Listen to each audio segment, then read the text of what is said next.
નમસ્કાર દર્શક મિત્રો, હું શીતલ મહેતા ન્યૂઝ ઓફ કચ્છમાં આપનું સ્વાગત છે। જોઈએ આજના સમાચાર। રવિવારે મધરાત્રે ખાવડા પાસે 4ની તીવ્રતાનો ભૂકંપનો આંચકો આવતા લોકો ગભરાયા।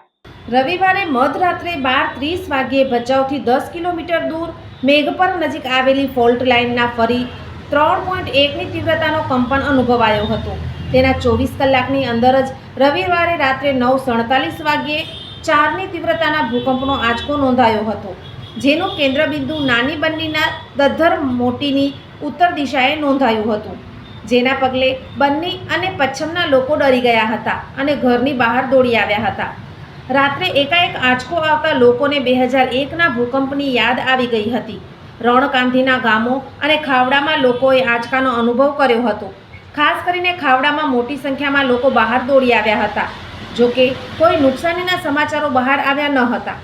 નોંધનીય છે કે ગત તારીખ 22/4ના પણ કચ્છમાં 4.5નો ભૂકંપ આવ્યો હતો, જેનું કેન્દ્રબિંદુ દુધઈ પાસે નોંધાયું હતું। આમ 3 મહિનામાં કચ્છમાં 2, 4 કે તેથી વધુના આંચકા નોંધાઈ ચૂક્યા છે।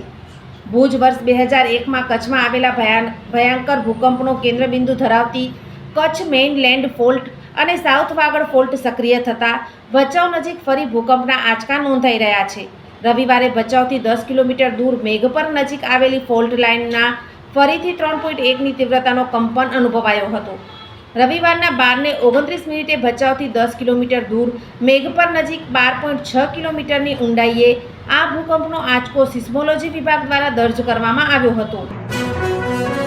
શું તમને ખબર છે, ડેન્ગ્યુ તાવ એડિસ ઇજિપ્તી મચ્છરો દ્વારા ફેલાય છે। એડિસ ઇજિપ્તી મચ્છર દિવસે કરડે છે।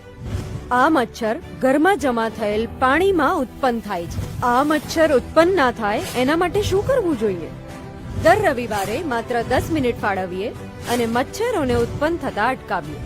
આપણા ઘરની અંદર તેમજ આસપાસના 10 મીટરના વિસ્તારમાં રહેલા ઉપયોગમાં લેવાતા પાણીના પાત્રોને હવાચુસ્ત ઢાંકણથી બંધ કરીએ। જેની જરૂર ના હોય એવા બિનઉપયોગી સંગ્રહ કરેલા પાણીનો નિકાલ કરીએ। એટલું જ નહીં, આ બાબતની માહિતી આપણે આપણા આસપાસના 10 લોકોને આપી આપણા શેરી અને મહોલ્લાને મચ્છરજન્ય રોગચાળાથી બચાવીએ। આપણા પરિવાર માટે 10 મિનિટ ફાળવીએ, મચ્છરોની ઉત્પત્તિ અટકાવી મચ્છરજન્ય રોગોથી બચીએ। આરોગ્ય અને પરિવાર કલ્યાણ વિભાગ, ગુજરાત સરકાર દ્વારા જનહિતમાં જારી। દર્શક મિત્રો, આજે તારીખ 21 જુલાઈ 2025 આ હતા આજના સમાચાર। આવતીકાલે ફરી મળીશું, ત્યાં સુધી મને રજા આપશો। નમસ્કાર।